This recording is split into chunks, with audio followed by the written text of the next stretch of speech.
G'day guys, it's a sunny Sunday afternoon here in the Northern Territory and we are down at our new large vegetable garden that we've been building. So I'll take you for a bit of a tour around. It's still sort of in construction. You can probably see a row of greenery behind me there and a couple of other cleared rows there and there that we haven't got around to doing yet, but we'll go for a look around, show you what we've done.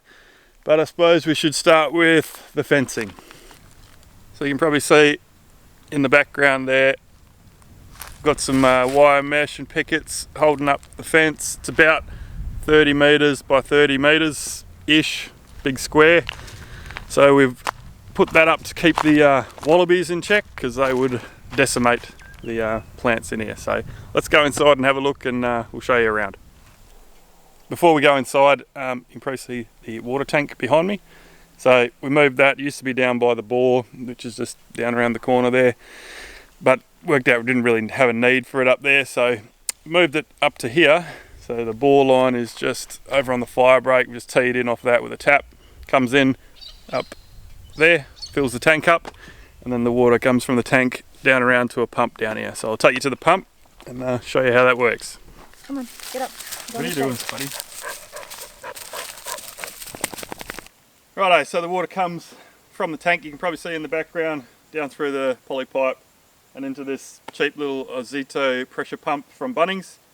I think they're either $100 or $200, I can't remember, but they're pretty cheap. So I've just got that with a garden tap set up coming out the top of it, and we just got the little Honda generator down here to run that. This is always just sort of set up temporarily so we could get the garden started and still be able to water it. I am going to set up drip irrigation just from the tank, but I haven't gotten around to doing that. So yeah, we were just using the hose off of that and hand watering everything. Now I've got a bit of irrigation that I run off the pump, but I'll get around to doing just drip irrigation. So that's how we get the water down here and water it. So let's get in and have a look at some plants. Just down here, I've got a bit of a patch of sweet potato, got a couple of capsicum plants and whatnot in there, but I just thought I'd talk about the ground conditions here first. If you've been following along for a while, you know it's pretty rocky on this block, so I'll just scratch up a handful of it and show you. But this is what we're dealing with. It's just rocks with a little bit of sort of clayey topsoil mixed into it, but it's very, very rocky. So what we did, we got a couple of loads of cow manure. It's just where they clean out cattle yards. There's a cattle station a little way away from here, and you can get loads of cow manure from there. I'll take you up and show you the pile. It's not full cow manure because it's obviously dirt and stuff in the bottom of the yards, but all of the garden beds have got probably 250 mils or so of the cow manure on top because you won't grow too much in rocks. So this is the cow manure mix that we've been using. As you can see, there is a bit of rock and dirt and stuff in it, but it has got the cow manure and whatnot in there. It's pretty dry because it's been sitting out here and it's been hot and windy, so once you get a bit of moisture in it, it's actually pretty good. So that's what we've been doing. I've just loosened up the soil a bit, the rocky soil, with the excavator, and then put 200 to 300 mil of this stuff on top, and everything seems to be growing really well. So I'll take you down there and actually show you some plants.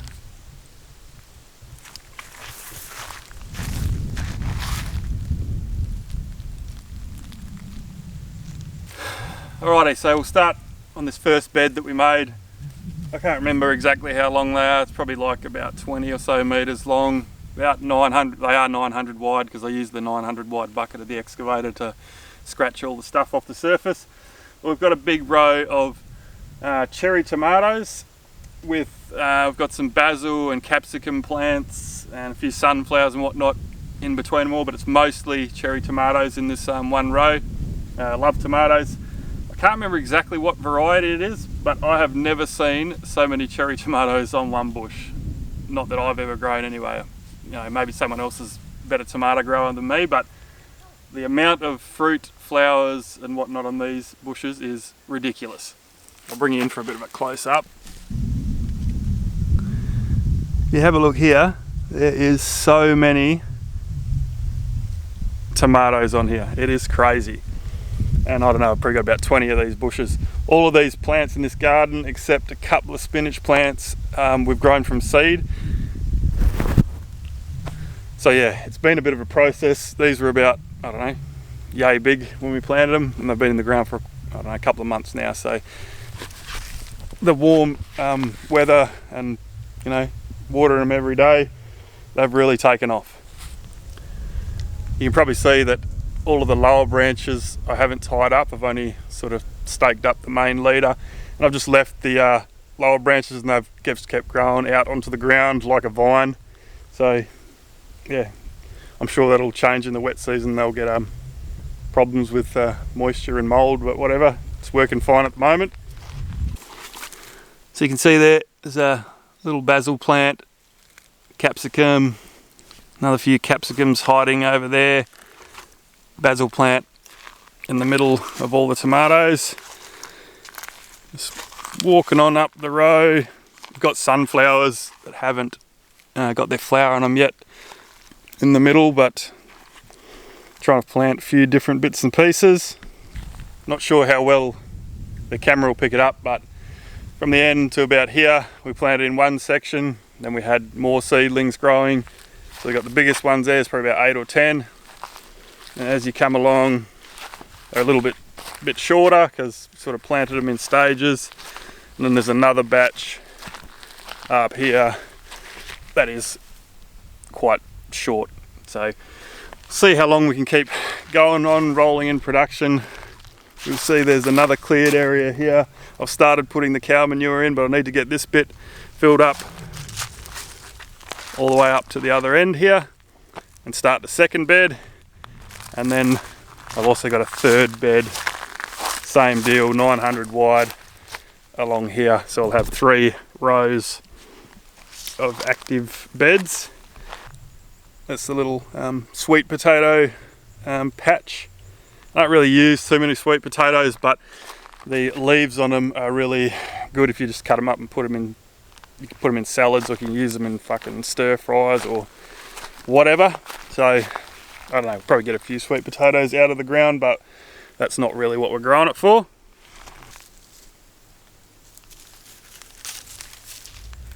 So here we have a couple of dragon fruit cuttings. I can't remember where we got them from. I think they were a gift from someone. Anyway, so we've got them too. They're growing pretty well. We did have a third one that seemed to be not doing so well, and it fell over. So I've taken that up to the house, split it up, and got them in pots or whatever to get them going again, and then we'll plant them down there. Moving along here, I may have showed it in another video, I can't remember, but this is a pawpaw plant. It was a gift that Shan got from, I think it was the Sparky's wife gave it to her. It's probably about that big when we got it, but since it's been planted in the ground, it is going very well. So we've got pawpaw plant there. Moving along to another star performer, banana. This was also, was that a gift? Nah, maybe bought that at a market or something. Anyway, once again, that was in a pot and it was tiny, and it is going gangbusters. You can see it's got a couple of little pups coming out the side, and it's growing really well. So you got the banana and the pawpaw there. And then this is I think it's a moringa tree. The bloke I did some work for gave me a couple of things, gave me that and a tomato plant as well. So I've whacked that in there and it seems to be going all right. Moving over to this little area, I have put up a couple of star pickets, whacked a bit of polypipe between them, made these 2 hoops. And we have got some, what do we got? Cucumbers. They're growing like a bloody bat out of hell. This is, it's called a climbing spinach. And it climbs, it grows like a bloody mad. You can see it sprawling out over into those little palms. Got a little, what's that fucking thing called? Passion fruit. Got a little passion fruit vine that I've planted in there, and it's taken off and it's starting to head off into the palms as well. I really need to build some kind of trellis for it. Righto, so at the front entrance of the little hoop structure, I've got one bed there and another little bed there. They're just a couple of wheelbarrows of the cow manure stuff. And this one, we've got, it's some, I don't know the name of it. It grows into a sort of tree shrub thing. It gets these little round, they're like giant peas. And the bloke who gave it to me said you can just chuck them in curries and stuff like that. So yeah, see how they go. I've got a couple more up the back. I've got another little tomato bush there, all cherry tomatoes, because we're coming to the end of the dry season, so we'll see how the cherry tomatoes fare in the wet. Got another little tomato plant just here that that was a gift from the same guy who gave me the moringa tree. We'll head on into the hoop. Got a couple more passion fruit cuttings in pots there that I've got to plant. What do we got going on in here? Righty, so I've got a row of cucumbers on each side. It's a bit of mesh that they've grown up, and then I've just tied strings up to the top of the hoop, and I've just been training them up with that little green plastic tie wire stuff. So they're going really well. They're just starting to get a few fruit on them now, so that's really good. We've still been getting plenty of cucumbers from Shen's veggie garden up the top by the house, so hopefully these will just start coming in when maybe those ones start to die off. I don't know, see how long they last. So this is one of those pea plants, I don't know what they're actually called. Got those big green leaves on them. It's probably about 40 centimeters tall. And got a couple of smaller ones around here. I want to, around this backside, gets pretty harsh afternoon sun, so they should grow up and then prevent, yeah, sort of provide a little bit of shade for this side of the thing. There's the cucumbers on the other side. They're a little bit droopy because it's been bloody hot today, so I'm just about to put the retic on and give them a drink. The snow peas, they're all dying. I did plant another row of snow peas, but they don't really like the hot weather, so we'll see how they go. Speaking of hot weather, old Spuddy's panting. Anyway, what we have here, it's another type of spinach. It was also a gift from another fella, so I don't actually know what kind of spinach it is, but it's some kind of spinach plant.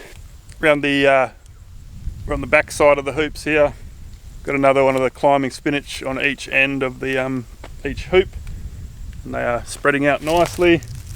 View from the back here, you can see the banana plant up the front there.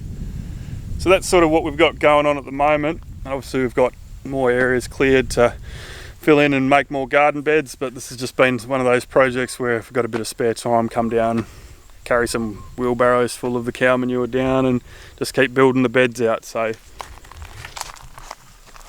we do have quite a large area. Like I said, it's about 30 by 30 metres, and we plan on just expanding out and building more beds and growing more of our own food. So less times we got to go into town to buy food, the better. We obviously we're from Perth in Western Australia.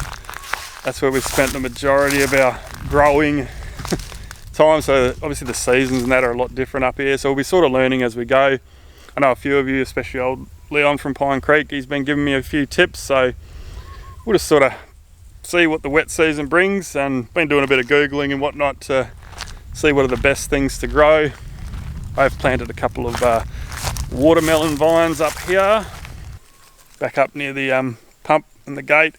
Got 1, 2 watermelon vines, so I love watermelon. Never grown it before, but we'll see what happens. Anyway, I've got to get some water on these plants, so I'll fire up the generator and the pump will start up and I'll show you the reticulation.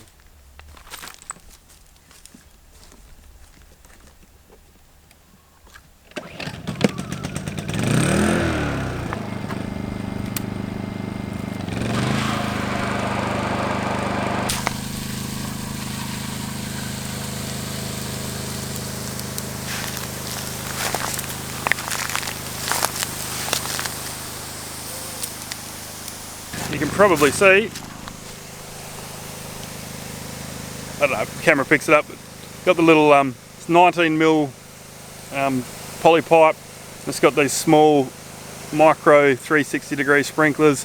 I put one in every about 1.5 meters or so, alternating sides of the pipe. That seems to give pretty good water coverage. So yeah, pretty happy with how the little sprinklers are going. Probably mentioned earlier that while these ones are running off the pump, it's just sort of temporary. It was just the easiest way to get water down here. The rest I'll do is drip irrigation, just running off the head pressure in the tank. When you turn the pump off, these little sprinklers put out a pretty decent amount of water, so with proper drippers it'll be fine. Probably just have to run it for longer than we do with the pump, but it won't cost anything. So now the water coming out of that pipe there, that's not a sprinkler. That's from the mongrel bush rats that come in through the fence and chew a hole in the pipe almost every night. I've even put out a little water bowl there so they don't have to chew through the pipe, but they still chew through the pipe. It's fucking annoying. Anyway, I don't want to go around throwing out baits and stuff like that, killing them just to try and get a drink. So hopefully they'll learn to just drink out of the fucking water bowl I put for them. But anyway, that's probably about as much as I can tell you for now. I will keep you updated when we finish off the rest of the beds, and we've got some mango trees and whatnot that we need to plant. Just sort of waiting for the rain to start before we have to run out too much more irrigation. Don't want to get too much done this dry season. Hopefully by next dry season we will be a little bit more organised. So it's a work in progress, currently working well, and yeah, that's the veggie garden. So we'll see you in the future for more updates about it.